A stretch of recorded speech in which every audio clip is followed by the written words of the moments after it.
Excuse me. Welcome to today's show of Macbeth 101. We will be interviewing several different characters, getting the inside look on what all is going on.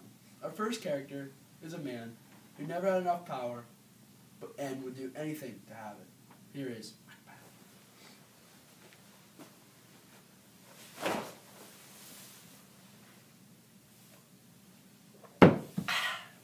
Thanks for having me. It's a real honor. No problem. Thanks for coming. So tell me, at first you were unsure about killing Duncan. But what made you change your mind and follow through with the plan? I mean, yeah, I was unsure, but I was scared. To kill someone, it's not easy. But thank God I had a psycho wife. She really kept on telling me to do it, so eventually I did it. Yeah, I know what you mean. That's what you get for picking a bad wife. And true love, it'll make you do some pretty stupid things. So tell me, now that Duncan is dead, and you are now the King of Scotland, how does it feel? Well, to be honest, I'd love to be king with all that power. It would be great. But I guess killing someone tears you right there, so I guess in the end it wasn't really worth it. Yeah, murder can mess you up pretty bad. So tell me, why'd you feel it was necessary to kill Banquo? Well, as you know it, the witches said Banquo will be father to kings, so I'm not taking any chances there. Had them two slaughtered, but we came up short. We only got Banquo. Yeah, that's what I always say. Never take any chances. Okay, just two more questions. After Lady Macbeth died, how did you feel? To be honest, I knew the old hag had it coming. She was just going crazy for days, so when she croaked, wasn't really anything I didn't see coming. Wow, I can really tell how caring you were for your wife. Anyway, last question. So, at what point did you realize you were in big trouble? Well, I knew I was in trouble as soon as Macbeth wasn't born from a woman. As soon as I found that out, I knew I was in the crapper. So, I just said, heck with it. Let's give it my all.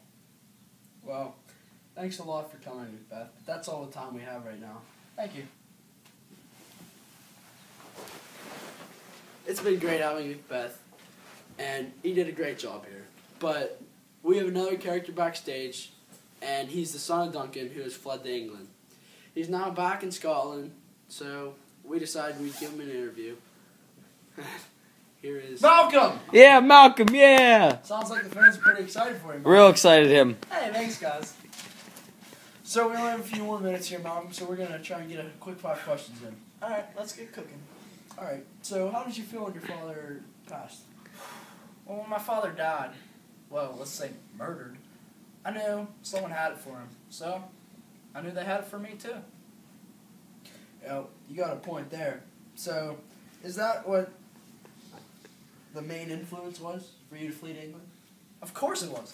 If I just stayed over there in Scotland, I would have been dead meat. They would have been cooking me for dinner. Yeah, absolutely. You definitely got a good plan there. Yeah. So, why did you try and trick Macduff when you were in England? Well, because of Macbeth, now you can't trust anyone these days. Nobody that's trustworthy. You never know when someone will come and stab you when you're sleeping. That's true. Trustworthy people are pretty tough to come by these days. Say that again. Yeah, that's pretty true. Trustworthy people are pretty tough to come by these days. So, what was the plan to get your army to Scotland? Well, Burnham Wood has some big trees, so I went over there, chopped them down, one by one. We used that as camouflage. Ended up working pretty good. Well, that is an excellent idea. So, here's the last question for you. How does it finally feel to be the King of Scotland and Macbeth being dead?